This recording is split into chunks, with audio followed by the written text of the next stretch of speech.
তো গাইস দেখো তরকারিটা রান্না করা হয়ে গেছে।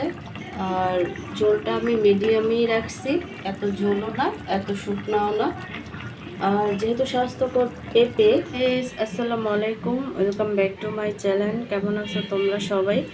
আশা করি ভালো আছো, আল্লাহর রহমতে আমি অনেক ভালো আছি। তো গাইস তোমাদের মাঝে আরেকটি রান্নার রেসিপি নিয়ে চলে আসলাম। তো আজকে কী রান্না করব তোমাদের সাথে শেয়ার করব। তো ভিডিওটি ফার্স্ট থেকে লাস্ট পর্যন্ত দেখতে থাকো, আশা করি ভালো লাগবে। আর ভালো লাগলে প্লিজ একটি লাইক আর একটি সাবস্ক্রাইব করে পাশে থাকবে। তো রান্না করার জন্য এখানে আমি বড় একটা পাঙ্গাস মাছ খুব ভালোভাবে ফ্রেশ করে ধুয়ে মশলা মাখায় রাখছি। তো এই মাছটাকে আমি ভেজে নেব। তো এই পাঙ্গাস মাছটা কিন্তু সবারই অনেক প্রিয়, কার কেমন লাগে জানি না, কিন্তু আমার কাছে কিন্তু এই পাঙ্গাস মাছটা খেতে অসাধারণ লাগে আর অনেক ভালো লাগে আমার কাছে এই পাঙ্গাসটা। তো ভিডিওটি ফার্স্ট থেকে লাস্ট পর্যন্ত দেখতে থাকো, আশা করি ভালো লাগবে। মাছগুলো আমি ভেজে নিচ্ছি, দেখো একেবারে লাল করে। আর এখানে তরকারি রান্না করার জন্য আমি পেঁয়াজটা ভেজে নিচ্ছি। দেখো তরকারিটা রান্না করার জন্য এখানে আমি মশলাটা কষায় নিচ্ছি। তো এখন আমি সবজিটা দিয়ে দিব। তো এখানে আমি ভাপ দিয়ে রাখা পেঁপেটা দিয়ে দিচ্ছি।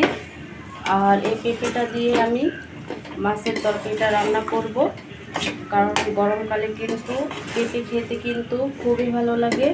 আবার হেলথের জন্য অনেকটা ভালো পেঁপে, যেহেতু গরম চলতেছে। তো এই গরমে কিন্তু এই পেঁপেই ভালো লাগে। তো আমি পেঁপেটাকে একটু কষিয়ে নেব খুব ভালোভাবে মশলার সাথে। দেখো পেঁপেটা কিন্তু আমি খুব ভালোভাবে কষিয়ে নিছি, একেবারে মশলার সাথে মিক্স হয়ে গেছে। দেখতেই পাচ্ছ, যেহেতু আমি সিদ্ধ করে নিছি সেই ফলে কিন্তু আমার অল্প কষানো লাগছে। তো এখানে আমি জল অ্যাড করে দেব। তো আমি এখানে জল অ্যাড করে দিচ্ছি। তো বলক আসার পরেই কিন্তু আমি মাছটা ছেড়ে দেব। তো গাইস দেখো তরকারিটা রান্না করা হয়ে গেছে। আর ঝোলটা আমি মিডিয়ামই রাখছি, এত ঝোলও না এত শুকনাও না।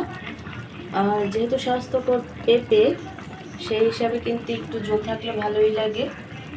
আর এই গরমে কিন্তু আমরা এই স্বাস্থ্যকর রেসিপিটি খেতেই পারি।